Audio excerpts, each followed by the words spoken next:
ಇವತ್ತು ರಾಮನ ಕೊಂಡಾಡ್ತಾ ಇರ್ತಕ್ಕಂಥ ಕಾಲದಲ್ಲಿ ನಾವು ಕೂಡ ಮತ್ತಿಕೆರೆ ಭಾಗದಲ್ಲಿ ರಾಮನ ಒಂದು ಸೇವೆಯನ್ನು ಪ್ರಾರ್ಥನೆ ಮಾಡಿಕೊಂಡು ಇಡೀ ನಮ್ಮ ಒಂದು ಸಂತೋಷ ದಿನ ಇದು ರಾಮನವಮಿ. ಇದು ಈ ಬಾರಿ ಒಂದು ವಿಶಿಷ್ಟವಾದ ರಾಮನವಮಿ. ಏನಪ್ಪಾ ಅಂದ್ರೆ ನಾನು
ರಾಮಲಲ್ಲ ಪ್ರತಿಷ್ಠಾಪನೆ ಆಯ್ತು ಅಯೋಧ್ಯೆಯಲ್ಲಿ.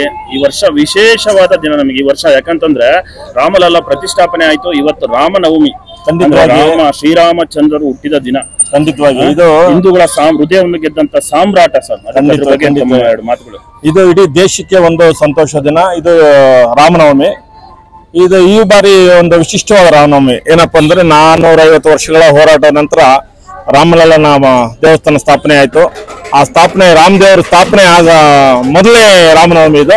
ಇದು ಪ್ರತಿಯೊಬ್ಬ ಹಿಂದೂಗೂ ಒಂದು ಪ್ರತಿಷ್ಠೆಯ ವಿಷಯ. ಅದರಲ್ಲಿ ನಮಗೂ ನಮ್ಮ ಮತ್ತಿಕೆರೆಗಂತೂ ನಮ್ಮ ಭಕ್ತರಿಗಂತೂ ರಾಮ ಭಕ್ತರಿಗೆ ಆಂಜನೇಯ ಭಕ್ತರಿಗೆ ಬಹಳ ಪ್ರತಿಷ್ಠೆ ವಿಷಯ ಇದು. ಬಹಳ ನಮ್ಮ ಇದನ್ನ ಭಕ್ತಿಯಿಂದ ಅಭಿಮಾನದಿಂದ ತಗೊಂಡಿದ್ದೀವಿ. ಆ ರೀತಿಯಾಗಿ ಇವತ್ತು ಮೊದಲನೇ ದಿವಸ ನಾವು ಚುನಾವಣಾ ಕೊಡ್ಕೊಂಡಿರೋದ್ರಿಂದ ನಾವು ಇದನ್ನೆಲ್ಲ ಸ್ವಲ್ಪ ಯೋಚನೆ ಮಾಡಿ ಸರಳವಾಗಾಯ್ತು. ಇಲ್ಲಾಂದ್ರೆ ಇನ್ನೂ ಭಾರಿ ಅದ್ದೂರಿಯಾಗಿ ಮಾಡೋ ಆಸೆ ಇತ್ತು. ಪ್ರತಿ ವರ್ಷ ಖಂಡಿತವಾಗಿ ಮಾಡ್ತೀವಿ. ಆದ್ರೂ ಸರಳವಾಗಿ ರಾಮದೇವ್ರ ನೆನಪಿಗೆ ಇವತ್ತು ಮಾಡ್ಲೇಬೇಕನ್ನಿಸ್ತು. ಇಡೀ ಊರಿನ ಹೌದು ಇಡೀ ಊರಿನ ಸಹಕಾರದಿಂದ ನಮ್ಮ ಎಲ್ಲ ಹಿರಿಯ ಕಿರಿಯರು ಗ್ರಾಮಸ್ಥರು ನಮ್ಮ ಭಕ್ತ ಮಂಡಳಿಯಿಂದ ಸಹಕಾರ ಸಿಕ್ತು. ಬಹಳ ಚೆನ್ನಾಗಿತ್ತು, ಸರಳವಾಗಿ ಸಂತೋಷ, ತುಂಬಾ ಚೆನ್ನಾಗಾಯ್ತು. ನಮ್ಗೆ ಇವತ್ತು ನಿಜವಾಗ್ಲೂ ರಾಮ ದೇವಸ್ಥಾನ ಕಟ್ಟಿ ಎಷ್ಟು ಸಂತೋಷ ಆಯ್ತು ಅದ್ರ 10ರಷ್ಟು ಸಂತೋಷ ಇವತ್ತು ಒಂದು ನಾವು ಈ ಕಾರ್ಯಕ್ರಮದಲ್ಲಿ. ಅದ್ರಲ್ಲಂತ ಇವತ್ತು ನಮ್ಮ ಭಾಗವಹಿಸಿದ ಎಲ್ಲ ನಮ್ಮ ಹಿರಿಯರು ಕಿರಿಯರು ನಮ್ಮ ಸಹಪಾಠಿಗಳು ಇವತ್ತು ನನ್ನ ಗಾಡಿ ಚಾಲನೆ ಮಾಡೋಂಥ ನಮ್ಮ ನವೀನ್ ಅವರು ಅಂತ ಇವತ್ತು ಎಲ್ಲ ಇಡೀ ಊರನ್ನ ತೋರಿಸ್ಕೊಂಡು ರಾಮದೇವ್ರನ್ನ ಸುತ್ತಿಸ್ಕೊಂಡು ಕರ್ಕೊಂಡ್ಬಂದ್ರು. ಬಹಳ ಸಂತೋಷ ಪಡ್ತೀನಿ. ಎಲ್ರಿಗೂ ತುಂಬ ಧನ್ಯವಾದ ಹೇಳೋಕೆ ಇಷ್ಟಪಡ್ತೀನಿ. ಇದು ನಮ್ದು ಅಷ್ಟೇ ಅಲ್ಲ, ಇಡೀ ನಾಡಿನಾದ್ಯಂತ ಇದು ನಡೀಬೇಕಾದದ್ದು. ರಾಮದೇವ್ರ ಸ್ಥಾಪನೆ ಆಗಿರೋದನ್ನ ಪ್ರತಿಯೊಬ್ಬ ಭಕ್ತಾದಿಗಳು ಅರ್ಥ ಮಾಡ್ಕೊಂಡು ಹೆಚ್ಚಿನ ಟೆಂಟ್ ಹೌಸ್ ಅಲ್ಲಿ ಇದ್ದ ರಾಮ ಇವತ್ತು ನಮ್ಮ ಭವ್ಯವಾದ ಒಂದು ದೇವಸ್ಥಾನದಲ್ಲಿ ಬಂದು ಕೂತಿದ್ದಾರೆ ಅಂತಂದ್ರೆ ಇದನ್ನ ಹಿಂದೂ ಮುಂದೆ ಎಲ್ಲ ನಾವು ಖಂಡಿತವಾಗಿ ನಾವು ಮಂದಟ್ ಮಾಡ್ಕೋಬೇಕಾದಂತ ಸಮಯ ಇದು. ಇಲ್ಲ ಅಂತಂದ್ರೆ ನಮ್ಗೆ ಈ ದೇವಸ್ಥಾನ ಬರ್ತಾ ಇರಲಿಲ್ಲ. ನಮ್ಮ ರಾಮನ ದೇವಸ್ಥಾನ ಖಂಡಿತವಾಗಿ ಹೌದು, ನಮ್ಮಲ್ಲಿ ಅಲ್ಲೊಂದು ದುಃಖನೂ ಇದೆ. ನಮ್ಮ ನಾಡಲ್ಲಿ ನಮ್ಮ ರಾಮ ಹುಟ್ಟಿದ ಭೂಮಿಯಲ್ಲಿ ನಾವು ದೇವಸ್ಥಾನ ಕಟ್ಟಲಿಕ್ಕೆ 450 ವರ್ಷ ತಗೊಂಡಿದೀವಿ ಅಂತಂದ್ರೆ ಇಡೀ ಪ್ರಪಂಚದಲ್ಲಿ ಯಾರಿಗೂ ಇಂಥ ದುಸ್ಥಿತಿ ಇಲ್ಲ. ಇದು ಪ್ರತಿಯೊಬ್ಬ ಪ್ರಜಾಪ್ರಭುತ್ವ ಜಾತ್ಯತೀತ ಅಂತ ಮಾತಾಡ್ತಾರಲ್ಲ ಅಂತವರೆಲ್ಲ ಅರ್ಥ ಮಾಡ್ಕೊಳ್ಬೇಕು, ಎದೆಯಿಂದ ಮಾತಾಡ್ಬೇಕಾಗುತ್ತೆ. ಮಾತಾಡಿದ್ರೆ ಪ್ರಜಾಪ್ರಭುತ್ವ ಜಾತ್ಯತೀತ ಇವೆಲ್ಲ ಹೇಳ್ತಾರಲ್ಲ, ಇಡೀ ಪ್ರಪಂಚದಲ್ಲಿ ಯಾರಿಗೂ ದುರ್ಗತಿ ಇಲ್ಲ ರೀ. ಕೇಳ್ಕೊಳ್ರಿ, 450 ವರ್ಷಗಳ ಹೋರಾಟದ ನಂತರ ಇವತ್ತು ರಾಮ ದೇವಸ್ಥಾನ ಕಟ್ಟಿದೀವಿ ಅಂತಂದ್ರೆ ಇಂಥ ಪರಿಸ್ಥಿತಿ ಯಾರಿಗೂ ಇಲ್ಲ. ಮತ್ತೆ ಅವತ್ತು ಬರೋದು ಬೇಡ, ಹಿಂದೂಗಳೇ ಎಚ್ಚೆತ್ತುಕೊಳ್ಳಿ, ಎಚ್ಚರವಾಗಿ. ಇಲ್ಲ ಅಂತಂದ್ರೆ ನೀವು ಟೆಂಟ್ ಹೊಟ್ಟಾಗ್ತೀರಾ, ಆಯ್ತಾ? ಇದು ಬಹಳ ಸಂತೋಷವಾದ ದಿನ, ಸಂತೋಷ ಪಡೋಣ. ಇನ್ನು ಮುಂದಿನ ದಿವಸಕ್ಕೆ ರಾಮದೇವರ ಕಾರ್ಯಕ್ರಮ ಚೆನ್ನಾಗಿ ಮಾಡ್ಕೊಂಡು ಹೋಗೋಣ. ಹುಣಸಮ್ಮಗೌಡ್ರಿದ್ದಾರೆ. ಸರ್, ರಾಮನ ಪ್ರಾಣ ಹನುಮ, ಹನುಮನ ಪ್ರಾಣ ರಾಮನಾಮ.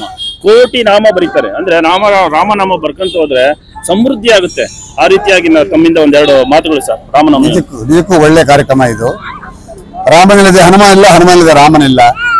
ಇವರಿಬ್ರು ಇದ್ರೆ ನಮ್ಮ ದೇಶ ರಾಮನವಮಿಯಿಂದ ಕಾಪಾಡೋದು ನಮ್ಮನ್ನ. ನಿಜಕ್ಕೂ ಇವತ್ತು ಈ ಮತ್ತಿಕೆರೆ ಭಾಗದಲ್ಲಿ ಇವತ್ತು ರಾಮನ ಇಡೀ ದೇಶವೇ ಇವತ್ತು ರಾಮನ ಕೊಂಡಾಡ್ತಾ ಇರ್ತಕ್ಕಂಥ ಕಾಲದಲ್ಲಿ ನಾವು ಕೂಡ ಮತ್ತಿಕೆರೆ ಭಾಗದಲ್ಲಿ ರಾಮನ ಒಂದು ಸೇವೆಯನ್ನು ಪ್ರಾರ್ಥನೆ ಮಾಡಿಕೊಂಡು ಇಡೀ ನಮ್ಮ ಒಂದು ಸುತ್ತಾಕೊಂಡು ಬಂದು ಎಲ್ಲಾ ದೇವಸ್ಥಾನಗಳ ಸುತ್ತಾಕೊಂಡು ಎಲ್ಲಾ ದೇವಸ್ಥಾನಗಳ ಪ್ರದರ್ಶನ ಮಾಡಿಕೊಂಡು ಇವಾಗ ಸೀತಾ ಸರ್ಕಲ್ ಬರೀತಿದೀವಿ. ನಿಜಕ್ಕೂ ನಮ್ಮ ಭಾಗದ ಕಾರ್ಯಕರ್ತರೇ ಆಗಲಿ, ನಮ್ಮ ಭಾಗದ ರಾಮನ ಭಕ್ತರೇ ಆಗಲಿ, ನಿಜಕ್ಕೂ ಅತ್ಯುತ್ತಮ ಒಂದು ವಿಜೃಂಭಣೆಯಿಂದ ಕಾರ್ಯಕ್ರಮ ನಡೆಸಿಕೊಟ್ಟಿರೋದಕ್ಕೆ ನಿಜಕ್ಕೂ ಧನ್ಯವಾದಗಳು. ಜೊತೆಯಲ್ಲಿ ನಾನು ಇನ್ನೊಂದು ಹರಕೆ ಮಾಡ್ಕೊಳ್ತೀನಿ, ಭಗವಂತನಲ್ಲಿ ತಾವು ನೋಡಿದ್ದೀರಿ, ಬರಗಾಲ ಬಂದು ಜನ ಸಾಯ್ತಾ ಇದ್ದಾರೆ. ಜನಗಳ ದನಗಳಿಗೆ ಯಾವ ಪ್ರಾಣಿ ಪಕ್ಷಿಗಳಿಗೆ ನೀರಿಲ್ಲದೆ ಸಾಯ್ತಾ ಇದ್ದೀವಿ. ಅಂತ ಸಂದರ್ಭದಲ್ಲಿ ಆ ಭಗವಂತ ಮಳೆ ಬೀಳಿಸಿ ತಮ್ಮ ಜನಗಳನ್ನ ಕಾಪಾಡಲಿ ಅಂತ ಬಿಡ ಭಗವಂತ ಕೇಳ್ಕೊತೀವಿ ಸ್ವಾಮಿ ಮೊದಲನೇದಾಗಿ. ನಂತರ ನಾವು ಇದು ಇಡೀ ದೇಶದಲ್ಲಿ ಇವತ್ತು ರಾಮನ ಕೊಂಡಾಡ್ತಕ್ಕಂಥ ದಿನ. ಇವತ್ತು ನಾವು ಎಲ್ಲೆಲ್ಲಿ ನೋಡಿದ್ರು ಈ ಮಾಧ್ಯಮದಲ್ಲಿ ನೋಡ್ತಾ ಇದ್ದೀವಿ, ಎಲ್ಲೆಲ್ಲಿ ನೋಡಿದ್ರು ಭಗವಂತನ ಆರಾಧನೆ ಮಾಡ್ತಾ ಇರ್ತಕ್ಕಂಥ ನೋಡ್ತಾ ಇದ್ದೀವಿ ನಾವು. ಇದೇ ರೀತಿ ಭಗವಂತನ ಆರಾಧನೆ ಮಾಡ್ಲಿ. ನಮ್ಮ ಹಿಂದೂ ರಾಜ್ಯವನ್ನ ಸ್ಥಾಪನೆ ಮಾಡಬೇಕು ಅಂತ ಏನು ಮೋದಿ ಪಣ ತೊಟ್ಟಿಯಾರು ಅದು ಸಾಕಾರವಾಗಲಿ ಅಂತ ಹೇಳ್ಬಿಟ್ಟು ತಮ್ಮ ಮೂಲಕ ನಾನು ಹೇಳಕ್ ಇಷ್ಟಪಡ್ತೀನಿ. ಭಾರತದ ಹಬ್ಬ ಸರ್ ಇದು. ಪ್ರತಿಯೊಬ್ಬ ಭಾರತದ ಪ್ರಜೆಯು ಆಚರಿಸುವಂತ ಭಾರತದ ಹಬ್ಬ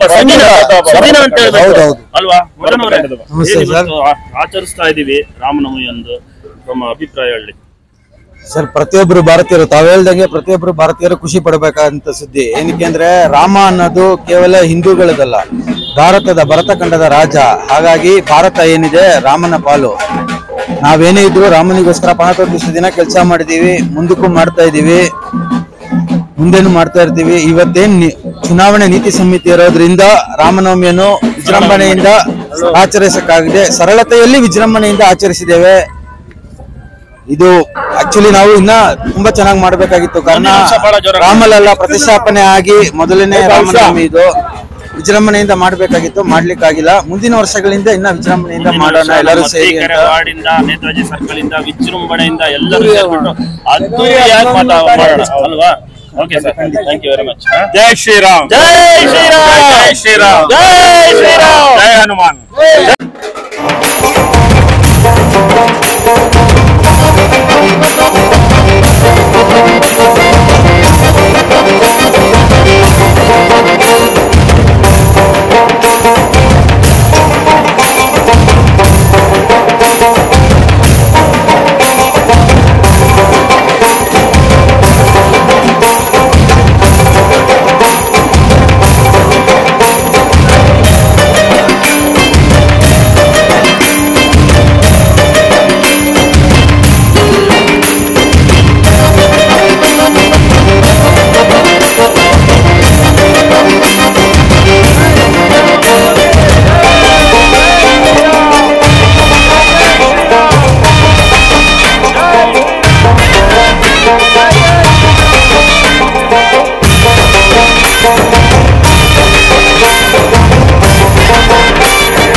ಶ್ರೀರಾಮ್.